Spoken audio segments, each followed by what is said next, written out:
Jeunesse africaine, opportunités et défis, seconde partie de ce numéro de votre émission. Invité Afrique avec Paul Amegakpo, expert international en gouvernance. Monsieur Amegakpo, les défis liés à la gouvernance et à la démocratie vous préoccupent. Quels sont les leviers prioritaires sur lesquels il faut exercer pour prendre en compte les besoins de la jeunesse africaine? Les principaux leviers sur lesquels il faut agir, d'abord, ce sont les espaces de liberté. Les jeunes sont l'incarnation par essence de la liberté, du désir d'accomplir leurs desseins et de trouver les espaces appropriés pour s'exprimer. Il faudrait faire en sorte que les règles et les politiques publiques qui encadrent la liberté d'expression, la liberté d'association, la liberté de participation donc aux affaires publiques à travers les élections ou de militantisme dans les partis politiques puissent être des libertés acquises. Ces champs de liberté constituent à la fois un espoir pour cette jeunesse, mais aussi un moteur qui leur permet d'avoir confiance à la société, d'avoir confiance à la nation et de pouvoir apporter leur contribution. Lorsque nous voyons les indices de développement démocratique de nos pays, il y a l'institution anglaise Economist Intelligence Unit qui sort chaque année un indice de classement des pays en termes de progrès démocratique. Et lorsque nous prenons les derniers indices, les derniers classements, nous remarquons que les pays qui sont en tête de poule sont des pays qui sont de plus en plus prospères. Nous avons l'île Maurice au niveau de l'Afrique de l'Est et beaucoup d'autres pays de l'Afrique de l'Est comme l'Afrique du Sud, comme Namibie, comme Zambie, comme Lesotho, comme Mozambique, qui sont dans les top 10. Et lorsque vous voyez ce côté de l'Afrique, il y a la prospérité. Les jeunes immigrent ou émigrent peu au niveau de cette zone-là. Au niveau de l'Afrique de l'Ouest, nous avons le Cap-Vert. Peut-être les pays insulaires sont mieux inspirés démocratiquement. Nous avons le Sénégal, nous avons le Ghana. Et lorsque vous prenez l'économie de ces pays, vous remarquez que cette économie est florissante et absorbe plus la jeunesse. Lorsque vous prenez le Ghana actuellement, le Ghana commence même à talonner déjà la Côte d'Ivoire, grâce surtout à sa stabilité démocratique qui fait en sorte que les jeunes sont fixés. Et donc, l'aspiration démocratique a un lien avec l'aspiration au développement, l'aspiration à une croissance et à une prospérité partagée. Et donc, nous pensons que même si la démocratie n'est pas une panacée à soi, pour la jeunesse, la démocratie constitue le cadre approprié d'expression de leur liberté et donc de leur participation à la définition et à la mise en œuvre des actions publiques au niveau des pays qui contribuent donc au développement de la nation tout entière, mais aussi et surtout de cette jeunesse-là. Paul Amegakpo, vous savez, l'un des défis auxquels la jeunesse est confrontée, c'est l'emploi.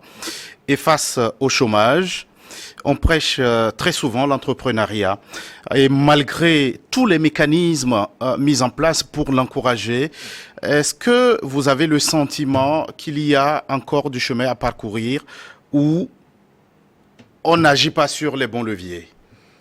Oui, je pense qu'il y a du chemin à parcourir parce que l'entrepreneuriat est mal compris. Lorsqu'on parle de l'entrepreneuriat, on ne dit pas que chaque jeune individuellement pris devrait être un entrepreneur individuel. Là, ce n'est pas un entrepreneur, c'est juste quelqu'un qui s'occupe. Lorsque vous vous occupez vous-même à produire des biens donc économiques ou des services ou à faire des prestations spécifiques, vous n'êtes pas encore un entrepreneur. Vous êtes quelqu'un qui s'auto-emploie. Donc un entrepreneur, c'est quelqu'un qui crée une entreprise viable, qui dure dans le temps et qui offre d'opportunités d'emploi à d'autres personnes. Alors, lorsque vous êtes un jeune et que vous êtes capable de créer une entreprise qui peut absorber 5, 10, 20 et plus de gens, vous êtes un entrepreneur. Mais lorsque vous êtes un jeune qui vous occupez au quotidien à être peut-être derrière une cabine téléphonique ou à exercer votre activité artisanale ou de prestation de service, lorsque ça se limite à votre simple personne, vous n'êtes pas encore un entrepreneur. Ça, il faudrait le comprendre. Et à partir du moment où vous êtes un entrepreneur, il faut avoir le cadre favorable pour votre prospérité. Ça veut dire qu'il faut avoir les conditions d'accès donc au financement, et ça nous ne cessons de le dire, que le marché financier est relativement fermé à la jeunesse pour plusieurs raisons. D'abord, il n'y a pas assez de capitaux, et de deux, le taux d'intérêt est trop fort pour la jeunesse. L'autre chose, ce sont les infrastructures de base qu'il faut. L'électricité, les routes, les télécommunications, et j'en passe. Mais au-delà de ça, nous savons que le marché africain est un marché d'absorption et de consommation. De sorte que les jeunes peuvent produire, peuvent être des entrepreneurs prospère lorsque réellement les meilleures conditions sont réunies et que ces jeunes sont effectivement des entrepreneurs et non des personnes qui s'auto-emploient. Il y a un facteur inquiétant et c'est seulement en Afrique que ça s'observe. Lorsqu'on définit le taux de chômage, on remarque qu'au niveau mondial, c'est à peu près une moyenne de 17%. Les pays, donc, au sein de la jeunesse bien sûr, les pays développés d'Europe et d'Amérique du Nord sont autour de 8 ou moins de 10%. Les pays d'Afrique et d'Amérique du Sud ont les taux les plus élevés donc de chômage. Et en Afrique, on remarque que c'est à peu près 12-13%. Mais le phénomène qui inquiète, c'est qu'on remarque qu'il y a un grand nombre de jeunes qui ne sont ni dans l'emploi, ni dans la formation, ni dans l'éducation. Qui sont ces jeunes? Ce sont des jeunes qui sont dans la loisiveté, qui sont aux côtés des gens qui travaillent, mais qui ne font rien. Par exemple, vous avez un frère coiffeur. Vous allez remarquer que son petit frère va tout le long de la journée rester à côté de lui. Lui n'est pas coiffeur, mais il passe la journée à côté du coiffeur. Et il se leurre en pensant qu'il va aussi au travail. Or, il ne produit rien. Et donc, nous avons ce phénomène qui devient très inquiétant. Et on le remarque dans tous les secteurs. Vous allez au marché, vous voyez votre sœur qui est entrepreneur, donc commerciale. Vous voyez à côté d'elle des petites sœurs, des nièces et autres qui viennent s'asseoir, qui restent mains croisées et qui passent leur temps. Et donc, ça fait que lorsqu'on ajoute ça, nous avons un taux qui avoisine les 30% de chômeurs.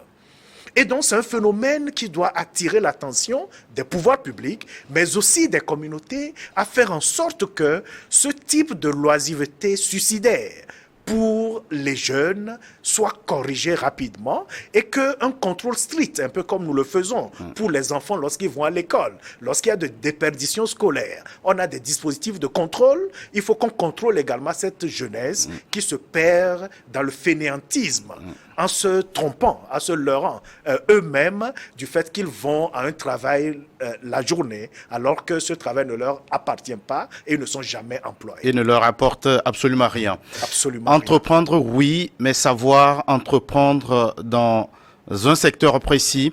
Paul Amigankpo, quels sont les secteurs porteurs propices à l'entrepreneuriat des jeunes? Les secteurs porteurs dépendent essentiellement ou dépendront des pays. Je donnais l'exemple de l'île Maurice tout de suite. Lorsque vous prenez l'île Maurice, c'est une petite île d'à moins de 2000 km². Donc vous comprenez, le Togo est à 56 000 km². Donc c'est un petit pays avec une population d'à peu près 1,5 million. Mais ce pays qui n'a aucun atout spécifique, naturel, autre que sa position, fixe les jeunes à travers le tourisme. Et donc, le secteur du service occupe 75% de la population et surtout des jeunes. Et donc, ils ont développé des compétences spécifiques en nautique, en traversée de mer, en conduite, en restauration, en hôtellerie, et j'en passe. Et donc, ce sont des prestations de services qui occupent ces jeunes. L'agriculture occupe à peu près 5% et l'industrie, donc la transformation des produits halieutiques surtout, et aussi agricole, n'occupe que 25%. Donc, je voudrais donner cette configuration. Et donc, lorsque vous prenez les autres pays africains, chacun a un avantage comparatif. Au Togo, par exemple, nous savons que nous avons beaucoup de terres arables et que l'agriculture est un potentiel. L'agriculture doit être un créneau porteur. Mais aux côtés de l'agriculture, nous avons également des potentiels touristiques. Nous avons notre port, nous avons beaucoup de diversité en fait environnementale qui pourrait, de nature bien sûr naturelle, qui pourrait donc être un socle pour fixer les jeunes et créer des opportunités d'emploi pour ces jeunes-là. Alors, Paul Amegapo, le nouveau fléau auquel nos États font face aujourd'hui, c'est le terrorisme, le radicalisme violent. Y a-t-il une corrélation entre ces défis sécuritaires et ceux liés à cette jeunesse ? Oui, bien sûr. Lorsque nous voyons de près, la plupart du temps, ce sont les jeunes qui sont mobilisés dans ces groupes armés, donc terroristes ou djihadistes, ou en fait, qui créent de la désolation et de l'insécurité dans nos pays. Alors, pourquoi ces jeunes se retrouvent là ? D'abord, la première raison, c'est le manque d'emploi, le manque d'occupation. Parce que lorsque ces jeunes sont occupés, ils ne seront pas frustrés, ils ne seront pas déchantés. Et donc, ils peuvent se faire valoir autrement. Le second facteur qui est peut-être un peu plus compliqué, ce sont des croyances religieuses. Nous savons qu'en Afrique, nous avons les deux principales religions monothéistes, donc le christianisme et l'islam, qui sont dominantes. Plus de 95% des populations africaines se retrouvent dans l'une ou l'autre de ces religions. Et donc, l'encadrement de la foi de ces jeunesses devrait être un défi majeur pour nos sociétés. Une réelle préoccupation. Une réelle préoccupation, parce que l'endoctrinement passe justement par là. Il faudrait donc faire en sorte que les jeunes qui fréquentent de telles obédiences religieuses soient mieux encadrés en amont. Et les États, pour prévenir de tels risques liés à l'endoctrinement, doivent encadrer la pratique religieuse. On ne dit pas doivent interdire ou museler, mais encadrer et réglementer les pratiques religieuses pour que la bonne information passe afin que nous puissions éviter et prévenir les risques de radicalisation. L'Afrique et nos économies qui sont fortement dépendantes depuis des décennies de ce qui est appelé l'aide publique au développement. Aujourd'hui, ces aides publiques au développement semblent montrer leurs limites. Absolument. L'aide publique au développement, c'est un leurre. L'aide publique au développement n'a jamais aidé une nation à s'évoluer. Nous savons tous très bien que la solidarité internationale se définit également sur le plan financier et qu'il faut faire en sorte que les pays qui sont fragiles ou ont besoin de soutien financier puissent bénéficier d'un appui de la communauté internationale. C'est pour cela que les accords de Bretton Woods avaient permis de mettre en place la Banque mondiale, FMI, pour justement accompagner les États. Mais ce que nous avons remarqué, c'est que parallèlement à ces institutions qui ne sont plus démocratiques et dont la gestion échappe d'ailleurs au contrôle des bénéficiaires, donc de la société civile des pays bénéficiaires, nous avons remarqué que les puissances développent une stratégie maintenant de domination et d'impérialisme vis-à-vis des pays en voie de développement en offrant une sorte d'aide ou de prêt et en obtenant en retour des avantages injustifiés. Et donc, cette dialectique mérite d'être décortiquée, mais ce qu'il faut dire, c'est que la meilleure manière de soutenir notre économie, c'est de pouvoir mobiliser les ressources endogènes, les ressources internes. Et lorsqu'il y a l'aide publique au développement, parce qu'on ne peut pas l'arrêter de jour au lendemain, qui bénéficie à nos pays en Afrique, il faut faire en sorte que la bonne gouvernance permet de rendre traçables ces investissements, de s'assurer que les impacts sont réels, positifs et durables et sont bénéfiques surtout pour la population. Parce que l'aide publique au développement rime aujourd'hui avec la corruption et donc ne profite pas aux populations.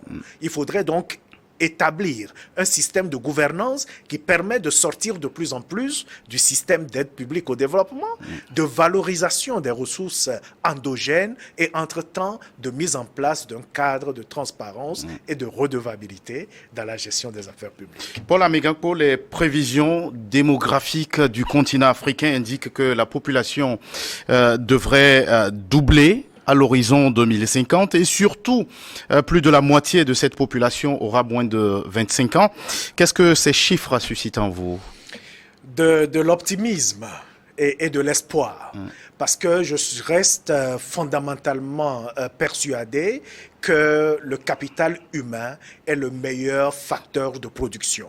Il faudrait que nous changions le paradigme en faisant de nos hommes et de nos femmes les principales valeurs contributrices de la production, de la richesse et de la prospérité pour nos pays. J'ai vu beaucoup de pays développés qui ont une densité très forte. Et je focalise surtout sur l'île Maurice, puisque, bon, c'est le pays champion, donc démocratique en Afrique, mais également un pays avec à peu près 10 000 dollars de PIB par habitant, alors que beaucoup de nos pays ouest-africains, le Togo par exemple, nous sommes à peu près à 500 à 600 dollars par habitant, pas 1000, 600 dollars par habitant. Et donc, les grands poumons comme le Nigeria, même la Côte d'Ivoire, tournent autour de 2000, 2500. Donc PIB par habitant. Et lorsque vous prenez l'île Maurice, la densité est autour de 600 habitants par kilomètre carré. Nous, au Togo, nous sommes peut-être à 100, 120, 130 habitants par kilomètre carré. Ça veut dire que ce n'est pas la densité démographique, ce n'est pas l'ampleur ou la taille de la population qui devrait nous effrayer. C'est plutôt comment est-ce que nous transformons ce potentiel démographique à un potentiel de production de la richesse. Et donc, il faudrait miser sur le bien-être, que les gens soient en bonne santé, bien éduqués, qu'il y ait des infrastructures de production, que les gens soient bien encadrés, qu'on donne de bons revenus aux gens qui travaillent pour qu'ils puissent acheter et que le marché de consommation africain soit un marché qui consomme les biens et les services produits par les Africains. Et donc, lorsque nous nous mettons dans cette logique-là, nous verrons que d'ici 2050, l'Afrique sera le poumon. Le Brésil, c'était les mêmes accusations, les mêmes appréhensions. Mais nous avons remarqué que lorsqu'il y a eu une bonne gouvernance sociale par un gouvernement de gauche, donc dans les années 2010, et qui, au même moment, il y a eu une crise en Europe, la crise des subprimes de 2008 en Europe, mais les Espagnols immigrés demandaient de visa massivement pour aller au Brésil. Parce que c'est là où se retrouve l'Eldorado. Donc je pense que demain, l'Afrique sera l'Eldorado. Beaucoup de gens d'ailleurs, d'autres continents, chercheront des visas pour venir vivre l'Eldorado africain. L'Afrique, l'avenir du continent réside en cette jeunesse. Absolument. J'ai confiance. Parce que nous-mêmes, nous sommes passés par là. Nous sortons à peine de la tranche de jeunesse, d'être en 5 ans donc de plafond, et nous avons compris que l'essentiel pour le développement ne dépend pas de l'héritage que tes parents t'ont laissé, mais plutôt d'une vision claire, d'un engagement et d'un travail acharné pour relever les défis, briser les obstacles et avancer. Et nous pensons que de plus en plus, ce message passe à l'endroit de la jeunesse qui est de plus en plus conscient de son rôle premier dans son propre épanouissement et également dans la prospérité collective.